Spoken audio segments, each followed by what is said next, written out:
Hi, this is Muhammida. So when Nekeda and I decided to do the Sole Chronicles, we weren't really sure where to go or how to start. First of all, I'm in Accra, she's in LA. What do we do? Then we heard about Anchor. It's been really easy and super great. First of all, it's free. They have everything you need to record your podcast on your phone or your laptop, and they'll help you distribute your podcast on Spotify and Apple Podcasts and other platforms. It's everything you need to make your podcast.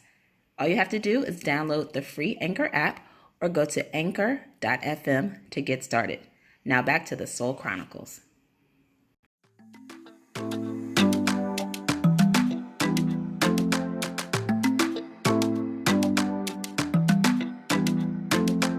You're listening to The Sole Chronicles, the podcast navigating life and times in the sneaker industry, Hollywood, and corporate America.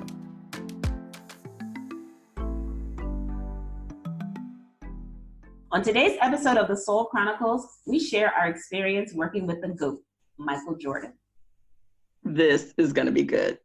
Well, I thought we'd talk about the greatest basketball player of all time. Yes. And just a really incredible case study in athleticism, in business, in humanity, right? Mm-hmm. The great Michael Jordan. So, of course, pretty much sports world has been shut down over the past few months, throughout the pandemic. And the show, The Last Dance, came out. I couldn't really even imagine this show coming out during a regular NBA season. Like, you couldn't really have focused on it. But now there's no sports. So the focus and the attention on The Last Dance puts it at another level. And I watched the whole thing. It was really, really inspired. And it definitely had me thinking about the time I met Michael Jordan. I know you worked with him a few times. So I definitely want to hear about your experiences with Michael, and just we could talk a little bit about just The Last Dance and how it might have mirrored some of our experiences working in the sports world. Yes, so I, very interesting, started out my career at the National Basketball Association. And interestingly enough, I met Michael there for the first time, and I'll share out a story about that. But then I later went to Nike, which of course, Air Jordan and brand Jordan is one of the key brands in that Nike portfolio. And then after I left Nike, started my consulting business, went on to consult for about 3 years at Gatorade, which again is a key brand for Michael Jordan. So I have a lot of experience with him through the years and a lot of stories I can tell, but I wanted to lead off with my very first time I ever met him. I was an intern at the National Basketball Association NBA Entertainment studio in Secaucus, New Jersey. And I walk in and they're shooting something for Michael. I don't even know what we were shooting. And so they bring me in, and now mind you, I'm not, and I've said this before, I wasn't the biggest basketball person, and I'm not a fanatical person by nature. Yeah. Like, I don't see people and think like, oh my gosh, I just see people and think, hi. Right. Yes. So when I went over to meet him, they were like, oh, this is Nekeda. She's going to be our intern. I think maybe I was going to be a PA, production assistant on the shoot.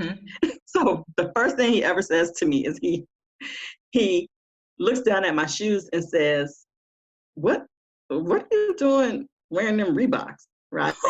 Now, any other person might have been like scared or shirked or whatever. Right. And I was like, well, somebody gave me these. Now I'm thinking that he's going to be like, you know what, let me get your information. I'm going to send you Nikes, right? This is unacceptable. We're not having this, right? So me, I'm smart enough. Well, excuse you, but somebody gave me these. He looked at me and said, next time, tell him to give you Nikes, and walked away.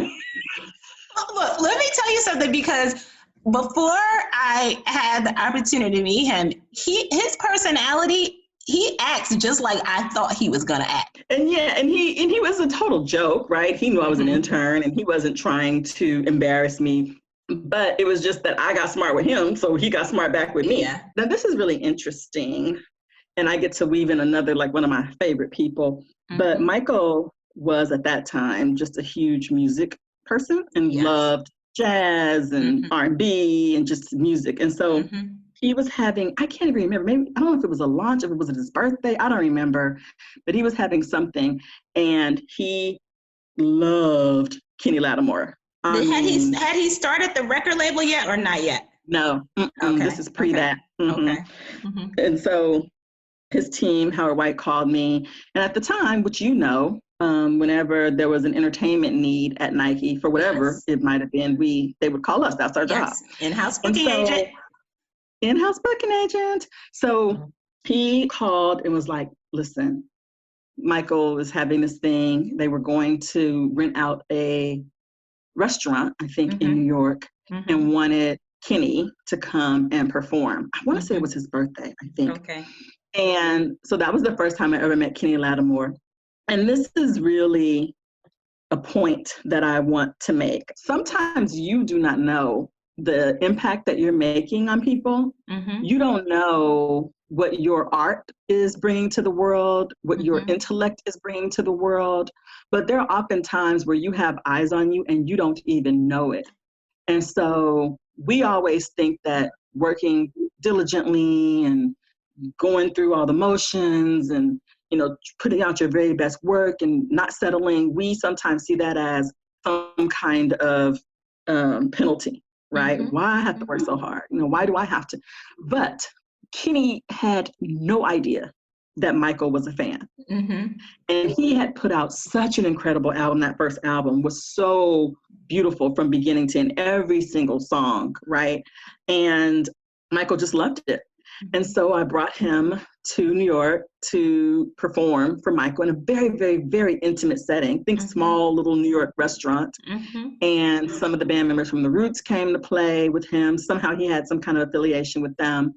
And it was one of the most beautiful things that I had ever seen. Just all these beautiful Black men giving each other props and recognizing each other's art and artistry, and just being in that room and feeling the mutual appreciation.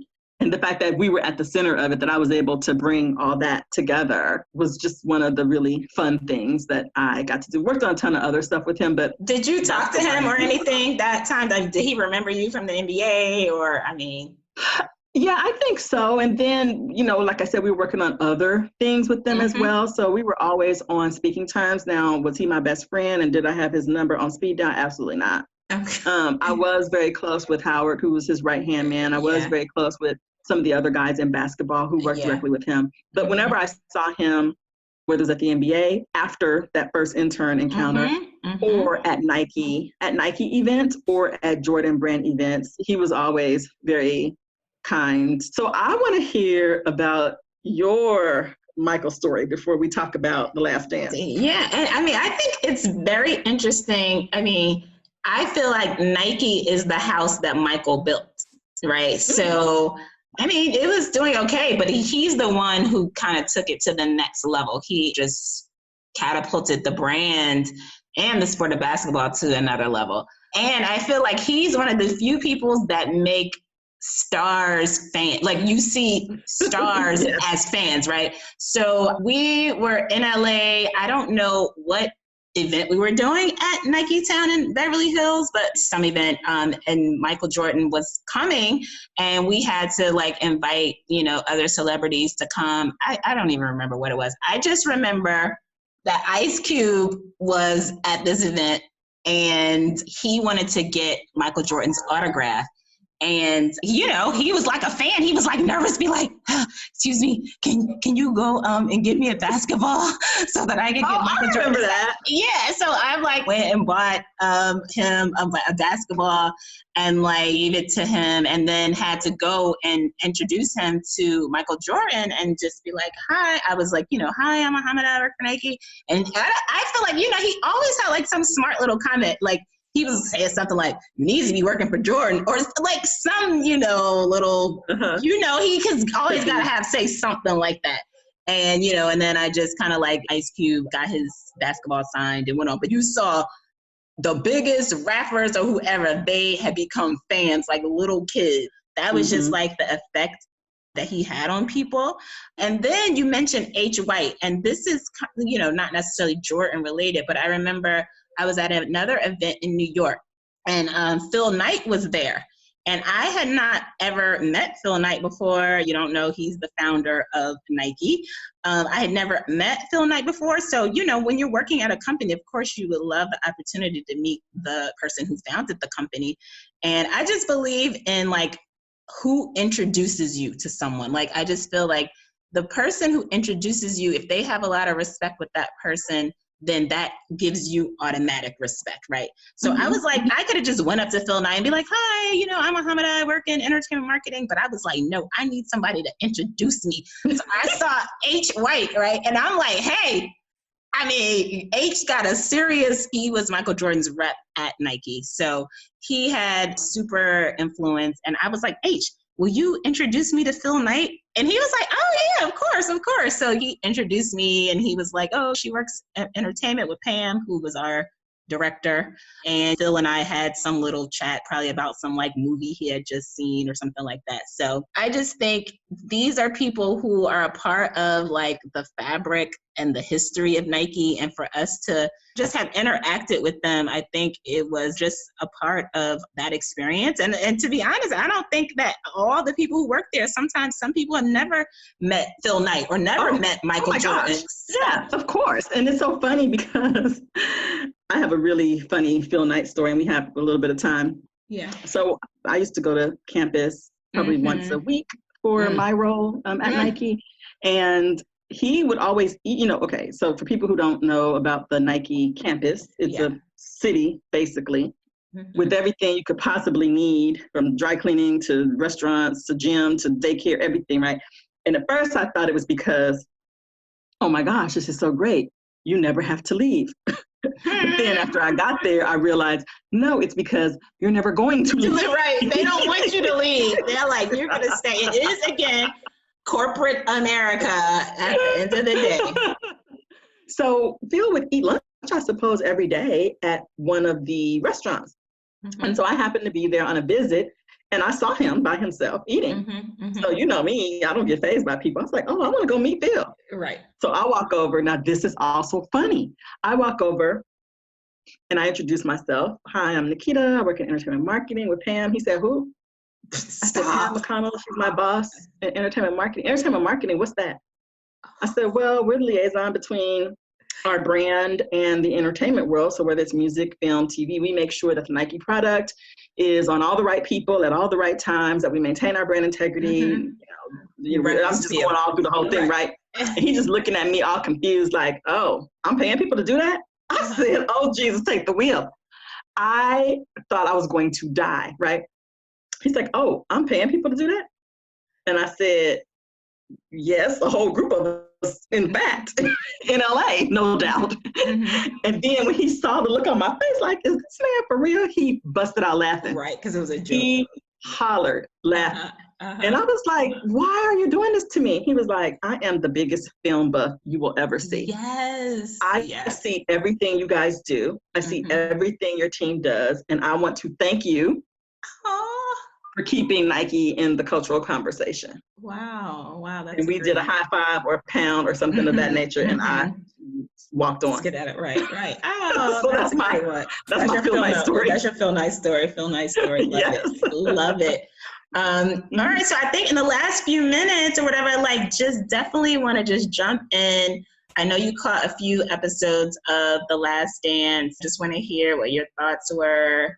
So first of all, it was so well done. I have to give a shout out to my former colleagues at NBA Entertainment, Corey Davis, who was my roommate, actually. But it was so well done. The one thing about the NBA and NBA Entertainment is they've always had the ability to tell great stories with such authenticity and grit. And, you know, you really felt like you were behind the scenes. So unlike you, I did not watch all the episodes because you know my history with sports. Yes. But what did strike me in the very first episode, and I don't know if it's because of where we are in terms of social justice in the country or what, but I really turned from that first episode, or, you know, finished up that first episode with a level of sadness, to be honest, Muhammida. And again, I'm going to go ahead and admit that I could already just be on an emotional sort of plane because of everything that's going on. Yes. But here's what struck me, and I think this is a parallel in corporate, it's a parallel in Hollywood, and most certainly in sports. How is it, and I'm interested in your take on this, how is it that Michael had led this team to so many victories, that Phil Jackson had been such an integral part of that, that Scottie Pippen had made so many incredible contributions. In fact, this entire team had done so many great things. And even in the beginning of the documentary, they talked about how the team wasn't anything before these people showed up. Now, they said that. I'm not saying that. Right. The owner said it out of his own mouth. It was crap. And so you have here a group of people, you've assembled a group of people who they've made it legendary. It's gone down in history. And for no apparent reason, at least I can't think of one, and maybe when people hear this, there'll be comments and they can enlighten me, to want to dismantle the team. For the sake of what? And Michael's saying, I think that we should keep going. I think that we should keep winning until we don't win anymore. And then at that point, we can all bow out. What is that mentality? And I've seen it in corporate America too, where people are just winning, where people are putting so many points on the board, where they're coming up with brilliant ideas, whether they're finding ways to save the company money, whether they had a brilliant idea and they launched something that the company was then able to leverage, sold in a TV show. And then after the entity, the department becomes successful, there is some sort of energy that seeks to dismantle it for no apparent reason.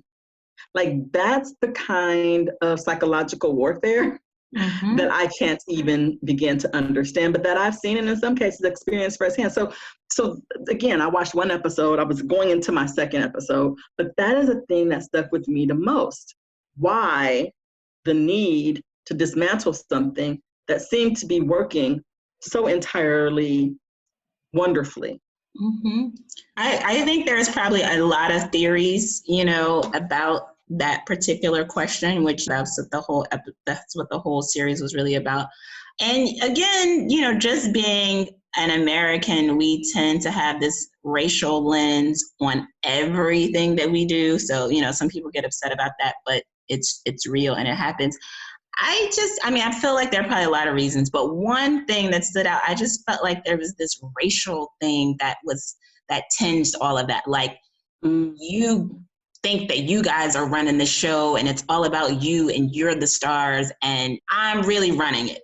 You know what I mean? Like, don't ever forget it. Don't ever forget it. Stay in your place. And that has been like the sentiment since the plantation. Meanwhile, wouldn't you say that my place is actually on top? Like this, I am staying in my place because I'm but of all time and I'm on top. But part of like white supremacy, I know we're getting like deep here, people. Don't lose us, but is to like always show that you are the best and better and superior. And however you have to do that. What I learned about and whether it makes sense or not, right? Yes. Like, yes. It can't even be covert and like, let's mask this in some kind of intellectual decision making. No. Yeah, it might not even make business sense. Right, because we experienced that working at the brand. Like, there were times that I'm like, I just felt like the ideas that I was like coming with, we did stuff all over the world, Brazil and Taiwan and all these places. I just felt like I should be a person that is encouraged, protected, whatever. And people are like, I don't care. Who do you think you are? Stay in your place, little Black girl. I don't care how much money you're making us, how much money you're saving us. You better know that we are running this. And these were individuals. So it wasn't like the brand itself, but these are people who are in positions of power who, just like the general manager, who could have that power. And it struck a chord. I'm not saying I was anything like Michael Jordan, but it definitely struck a chord of like, know your place. We don't care if you're winning. You're probably going to think you're all that because you are winning. And I'm going to let you know that I'm still running this. So, yeah. And it was just hard to see that. Yes. So 100% echoing those sentiments. And it was just hard to watch it. And the pain in Scottie Pippen's eyes, who was kind of like, well, I guess this is goodbye, question mark. And then I was really floored and blown away by, and again, I only watched the first episode and I may have been half watching it, but I watched all 10. Okay. I'm going to go watch it now because now I'm really intrigued, but we were going to get on this call. So I was just like, let me see what it's about. And I didn't expect that. So that's why I'm kind of having these fresh emotions. And I just saw number 1 player in the league at this, number 2 player in the league at this, number 3 in the league at that, number 1 in this, number 2 in this, and 122 in terms of pay scale. Scottie Pippen, you're talking about. There's 121 people making more money than you. And what I loved about Scottie, and I'm not saying that this is right or wrong, or if it's an effective tool for today's times, right? I'm not saying that, is his humility when he said, my time will come. And I was like, how can you compose yourself to say that after you've literally been, and I think this was mentioned in the documentary, I'm not saying this, I'm loosely quoting, you've been the Robin to Michael's Batman. And so such an integral part of the wins. And even Phil Jackson, I just didn't, there's just so much about it that I kind of walked away feeling like, wow, like this is really a true snapshot of some of the issues that people are facing on a very regular basis in trying to be as good as you can be at your job or your role or your business, trying to make as big of an impact as you can, bringing along as many people as you can with you, charting uncharted territory. I mean, say what you want about Michael. I mean, you hear all types of stories this way, that way, his personality, his this, his that, is he nice? Is he not nice? Right? That's not what this is about. What you cannot deny is that he's an industry. And there's so many important lessons to learn about how he accomplished that and what types of decisions had to be made along the way. And for all people listening, but particularly for people of color, and then even more specifically for Black people who might be listening, the legacy that you will leave for your family. The legacy that he has managed to leave for his family. So there's just so many interesting things that we could talk about and discuss. Well, I just want to say, just speaking on the Jordan thing, I think one of the most powerful scenes in the entire episode, which pretty much for me summed up everything, is when you're talking about his personality. He was like, was I a nice guy? Probably not, but I sacrificed. That is the sacrifice to be the best, to be the greatest. There are things that I'm going to sacrifice. And maybe being a nice guy and being like chummy with everybody is one of those things, but I won. And if you're a winner, there are things that other people who don't win don't know about. And I just thought, I was like, I want to show that episode to my team, because I feel like, yes, Michael, I know what you're talking about. People have to sacrifice to be the best. Like it doesn't just happen automatically. I work 2, 3, 4 times as hard as the rest of you guys. And if you want to be like me, you better be working just as much as I am. So, I mean, I just felt like there were so many lessons to be learned that had nothing to do about sports, which, could be applied to business, and just really understanding the mindset of a person who is the best player in a sport, the best person that has ever done it. So I just felt like there were lessons to be learned. You don't have to even know anything about basketball, but there were lessons to be learned. Now, I'm not advocating being mean and raggedy to people. Why would I do that?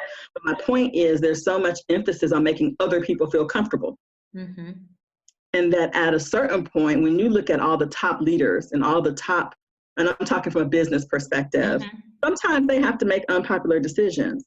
And sometimes they have a lot on their shoulders. And it's more than you could even fathom. And sometimes that day is you. Sometimes you do. And so that's one thing that I would like to leave people with is you don't always have to make it comfortable for other people. You need to honor yourself. And you need to vote for you. And sometimes when you do that, people will say it's arrogance. Thank you for joining us for another episode of the Sole Chronicles. We hope you enjoyed today's episode where we shared our experience working with the greatest athlete of all time, Michael Jordan. Be sure to subscribe to our page and follow us on all social platforms at the Sole Chronicles. And if you have any questions or comments about our show today, please leave them in the comments or send us a voice message. Thanks for listening to The Sole Chronicles, the podcast navigating life and times in the sneaker industry, Hollywood, and corporate America. Be sure to join us for another exciting episode.